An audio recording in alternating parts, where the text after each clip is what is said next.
Well, good morning everybody.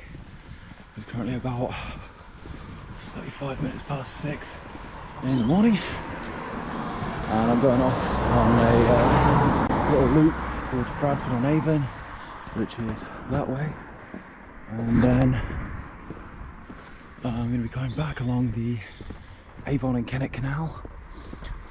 When I get to Dundas, I'm going to link up with the two tunnels, pop into Bath, and I'm not sure if I'll just do that loop or if I'll extend it with the following the Avon Valley Railway out to Swinford and walking up. I'll see what my energy levels are saying, and daylight. But yeah, that's pretty much the gist of today. So, looking at quite a fun adventure. So yeah, here we go. Now that it's a bit lighter, that hill that's covered in the mist, that is my goal, because after that it's Bradford-on-Avon. So you can kind of see how the river Avon flows to the south that way, then way in the distance, I'm not sure if the camera will pick it up. There's another line of hills, and basically just following the valley as it snakes through that way and then cutting to the southwest. Oh sorry, my mistake, southeast. And that's where I'm heading. So yeah, currently 3 kilometers in just under 40 minutes, so I'm making good time and I'm happy with that. So onwards. Okay, so I've successfully made it to the Brown's Folly car park, and I'm just going to take a few minutes because getting up here, the hill is crazy steep. Probably the steepest hill that I know of, well, one of the steepest hills that I know of in the Bath area. So yeah.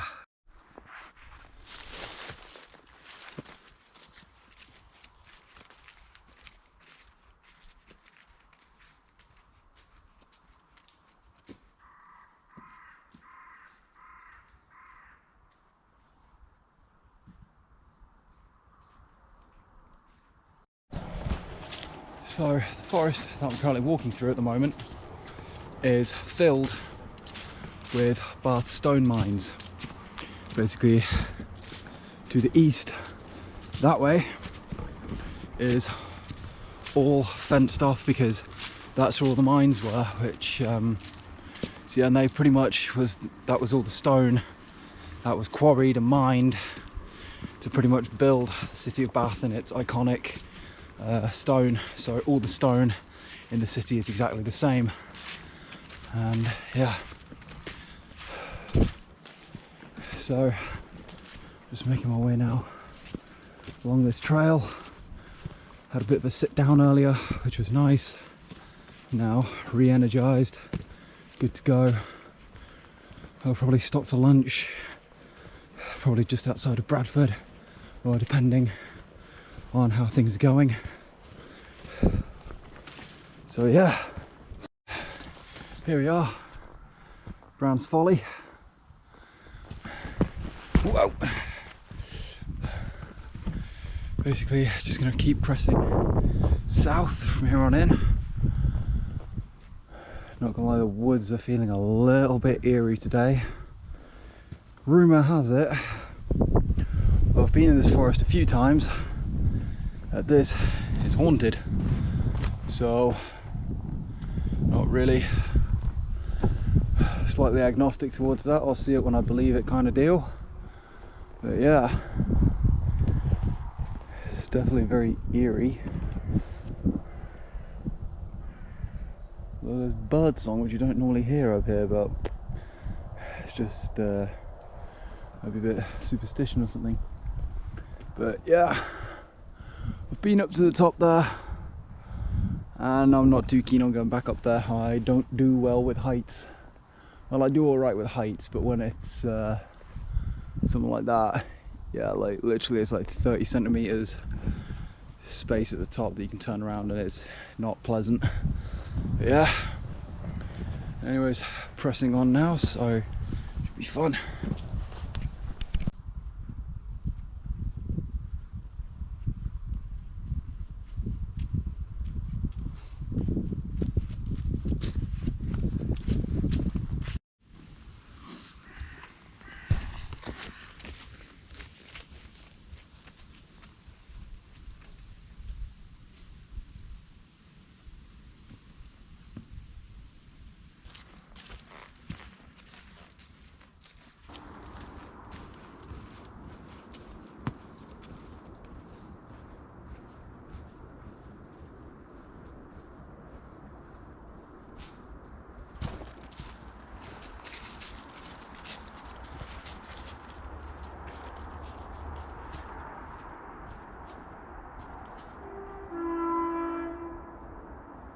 Okay, so I've just found what looks like this. It's literally my favourite type of forest right here. Pine needles, really, really dense.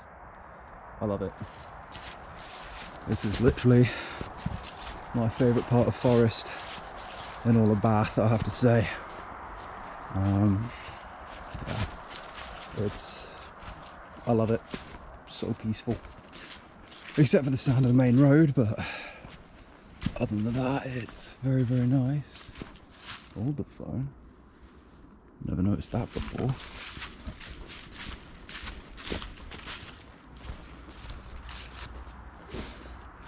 Hang on a tick, what is this? Yeah.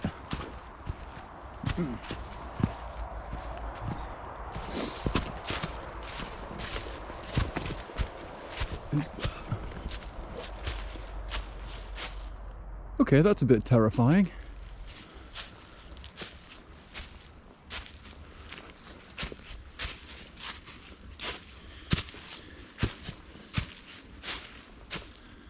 Yeah, okay.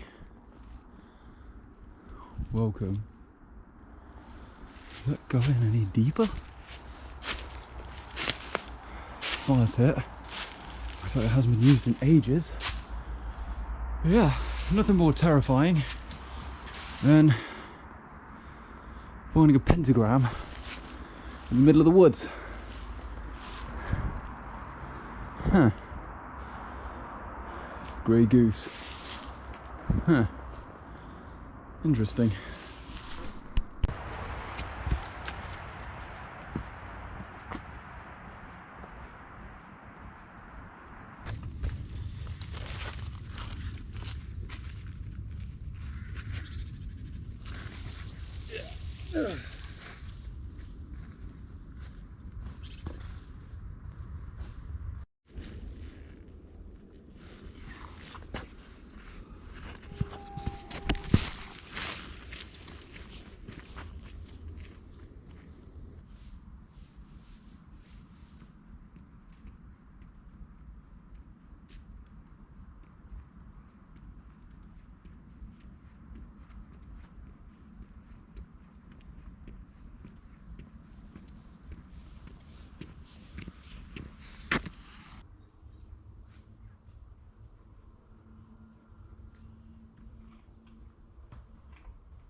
Earlier on my walk, it turns out I made a wrong turn.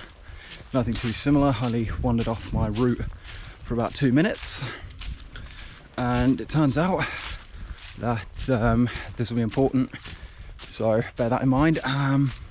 So I just recently, like in the past sort of 10 minutes or so, spoke to someone who was walking their dogs, and it turns out the way I went off my original route, turns out it's a little wolf sanctuary. So I didn't see any wolves, but note next time if I do decide to redo this walk at some point, yeah, go check it out.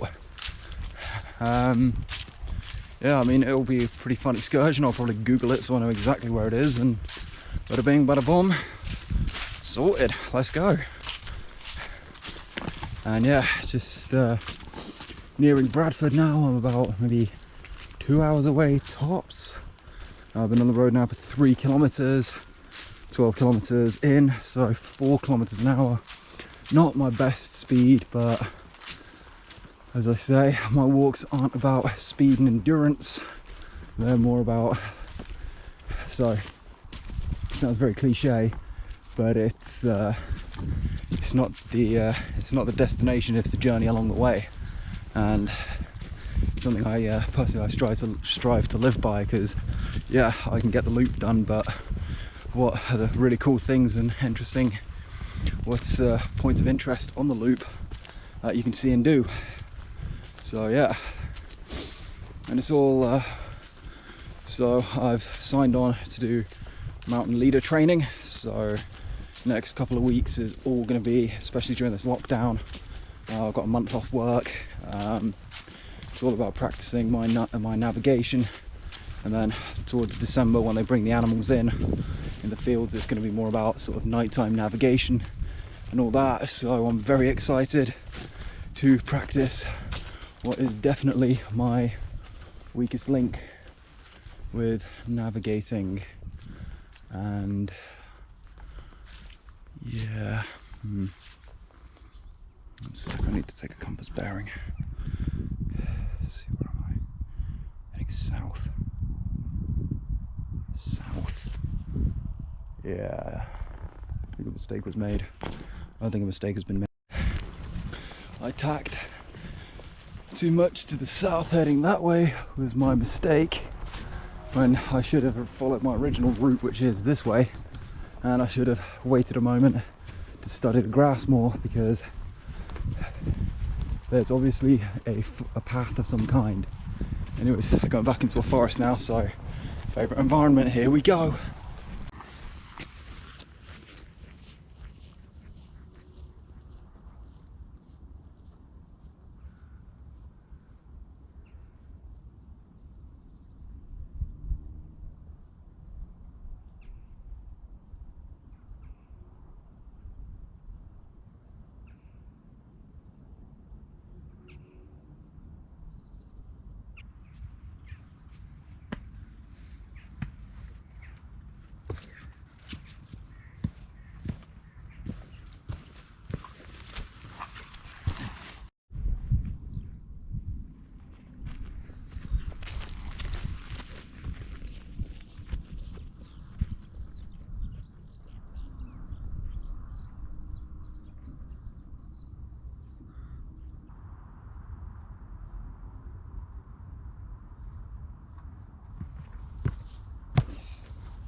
Well, I am now within spitting distance of Bradford-on-Avon, basically just that ways.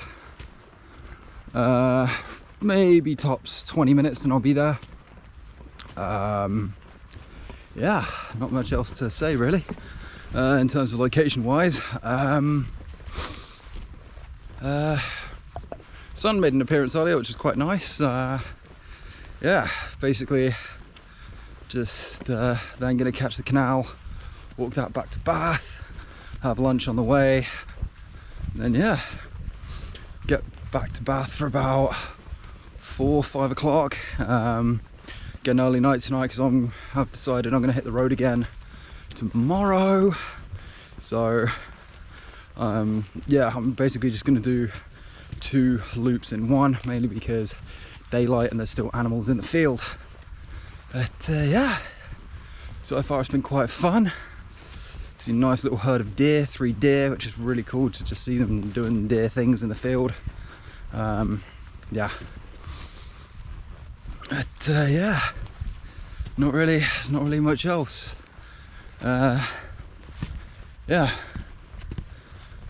sorry, I'm just in total hike mode right now. My brain's not really thinking 100%. But yeah, hopefully I'll get this edit done some point this week. Well, no, not this week, but I'll probably try and get it all done Monday, so that should be quite fun. Yeah. This is something pretty cool. It's an old tithe barn along the Kennet and Avon Canal. So yeah, I'll do some more research onto it, but yeah, pretty cool. Well, it's turned into a very nice sunny day.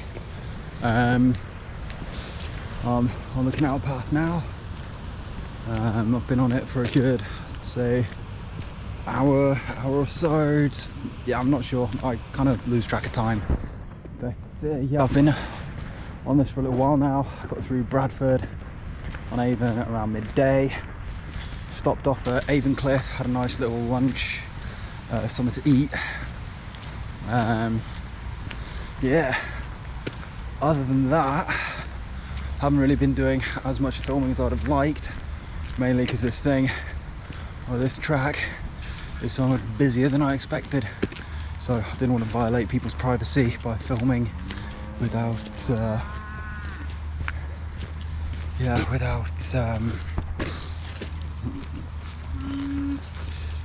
without permissions and all that. And then also I didn't want to risk my camera getting nicked or something. So yeah, that's it. This is probably going to be my last vlog or little entry into today's adventure, because there might be a few more on the way, but yeah, here goes. Well, 30 kilometers done. I'm now officially back in Bath. Yeah, main reason I haven't been sort of doing any updates since possibly like before Bradford, like proper ones, with showing like the actual route and all that, is it just got too busy. Like the canal was absolutely heaving with people, and then walking through the two tunnels was surreal, but still crazy busy. And again, I don't really want to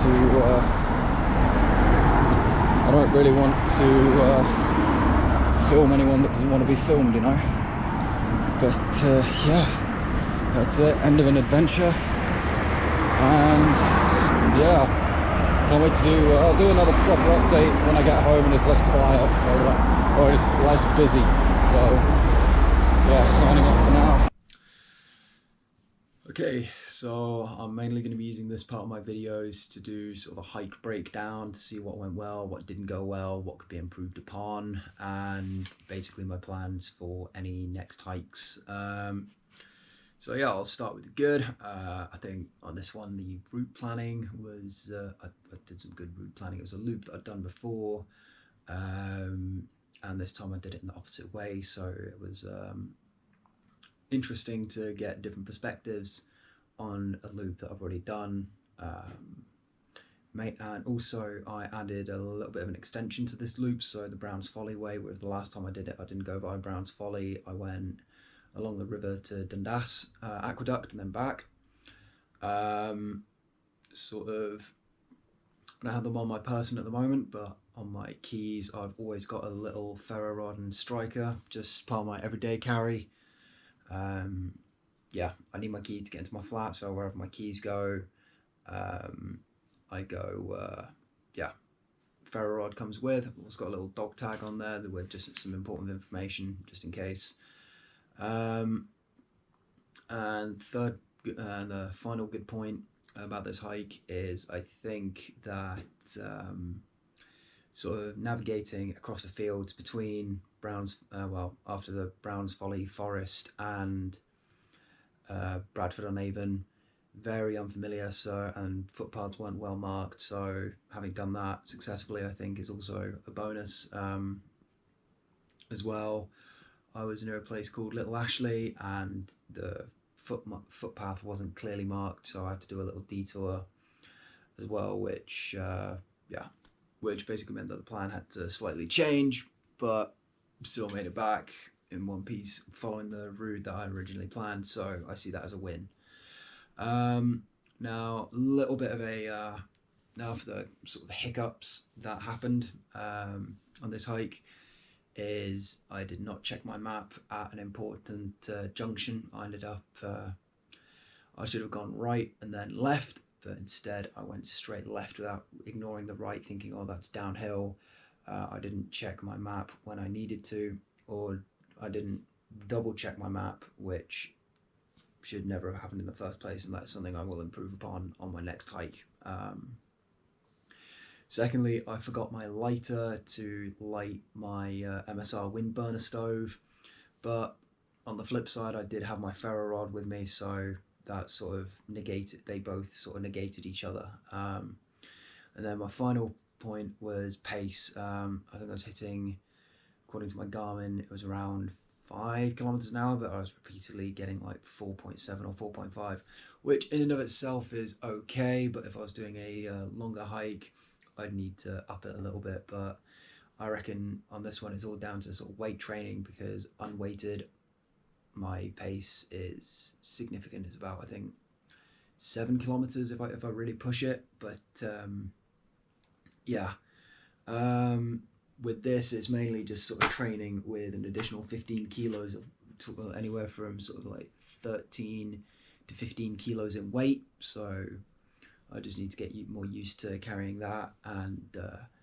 yeah, my next hike that I've got planned is what I've called my Keynsham Loop, which is basically Bath up to sort of the top end, or the south end of Bath, so sort of odd down, head east, no sorry, head west, and then south towards Inglesbatch,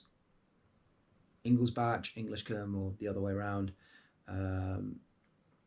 Then out to a mill, and then from the mill it's over the hill through to Stanton Prior, and then keep heading east through two different forests, heading south two different forests, and then heading west towards Keynsham, and then heading north at Keynsham all the way along the River Avon past to Swinford, and then from Swinford north on top of Lansdowne Ridge, and then head east along the Lansdowne Ridge and back. So that's my next hike. Yeah, on the whole, I'd give this hike, it's definitely a hike with the most amount of climbing that I've done. I gained 500 meters, lost about 400, something like that. Yeah. So it's definitely one that you should work up to do. I'll post a picture of the loop. I'll censor out where I live and all that, but I'll post a picture roughly of the loop. Yeah, once I've then and then in terms of how the day went, I'd definitely have to say it was a solid 8.5, 9 out of 10. Couldn't really ask for better hiking conditions, you know, nice and chilled, fresh morning, leading into about 10 degrees in the afternoon. A little bit of sunshine, a little bit of overcast, but no rain. So yeah, couldn't ask for any better weather conditions, and catch you on the next one.